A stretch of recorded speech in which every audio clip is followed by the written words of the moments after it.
GO తీసుకొచ్చింది. మీరు గమనించాలి. మా విక్రమ్ ఇక్కడే ఉన్నాడు. గౌడవెల్లి పక్క పొంటి గొల్లపోచంపల్లి మీ మామగారి కాన్స్టిట్యున్సీ వస్తుంది. ఎన్నో సంవత్సరాలు అవుతుంది, ఎన్నో సంవత్సరాలు. ఒక వెంటు పూర్తయింది, ఇంకొక వెంటు పూర్తి కాలే. కారణం ఏంటి అంటే ల్యాండ్ అక్విజిషన్ కావాలి.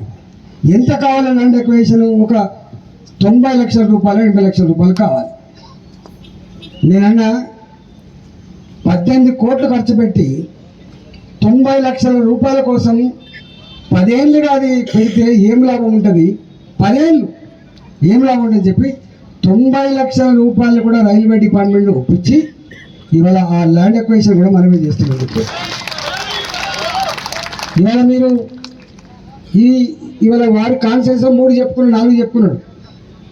వీరి కాన్సెన్స్ కాదు, మొత్తం ఈ పార్లమెంటు పరిధిలో ఎలిఫెంట్ బ్రిడ్జ్ కాన్సెన్స్ మొదలు పెడితే ఇవన్నీ కడితే 23 ఆర్యూబీలు, 23 ఆర్ఓబీలు ఉన్నాయి. గుర్తుపెట్టుకోండి, 23 ఆర్యూబీలు, ఆర్ఓబీలు ఉన్నాయి. వీళ్ళు ఇప్పుడు 3. వీటిని ఎందుకు తీసుకొచ్చినాం ఇప్పుడు అంటే సంవత్సరాలుగా ఎక్కిరిస్తానే కాబట్టి ప్రాజెక్టులు మీకు ఈ బొల్లారం కాడ ఉన్నది నీది అవుతుందో కాదో అది కంటోన్మెంట్కి వస్తుంది కావచ్చు. 1993లో శాంక్షన్ అయింది. 1993లో శాంక్షన్ అయింది. అక్కడ ల్యాండ్ అక్విజిషన్ కూడా డబ్బులు ఇచ్చిండ్రు. ఇప్పటి వరకు అక్కడ బ్రిడ్జ్ కట్టలేదు. మీకు కూడా తెలుసు, అది బొల్లారం, నువ్వు ఇక్కడ పుట్టి పెరిగిన వాటికి తెలుసు. నేను అవన్నీ తీసిన మొత్తం పాత కాగితాలు, ల్యాండ్ అక్విజిషన్, వాళ్ళకు డబ్బులు ముట్టినాయి, ఎవరు అన్నీ తీసినాయి.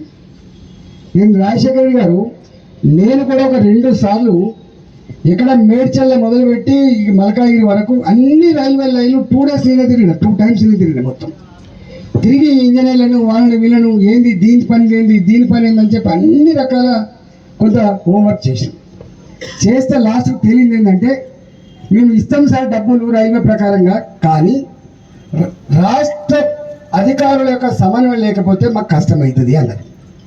చివరికి నేను స్వయంగా ఆ ప్రిన్సిపల్ మొత్తం రాష్ట్ర ప్రభుత్వ అధికారులందరినీ, జిహెచ్ఎంసీ కమిషనర్ గారు, రెవెన్యూ సెక్రటరీ గారు, తర్వాత ఇంకా మిగతా సెక్రటరీలు అందరినీ పిలిచి 2 డిఆర్ఎంలు, మా డీజీఎం ఈ ఉదయనాథ్ కలిపి ఒక డే అంతా మీటింగ్ పెట్టినా. మీకు ఐడియా ఉండాలి కాబట్టి చెప్తున్నా.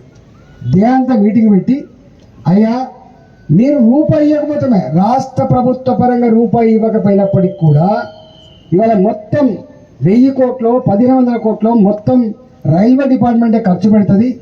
కేవలం మీరు సమన్వయం చేసుకోండి, మాకెక్కడైనా ఉంటే నో అబ్జెక్షన్ సర్టిఫికెట్లు ఇవ్వమని చెప్పి వాళ్ళకి కోరిన ఆ నో అబ్జెక్షన్ సర్టిఫికెట్ల కోసం తిరుగుతున్నట్టుంది రాజశేఖర రెడ్డి గారు. నేనేమంటున్నా, ఇప్పుడు రాజశేఖర రెడ్డి నాకు ఫస్ట్ టైం పంచాయతీ పెట్టుకున్నాను కదా,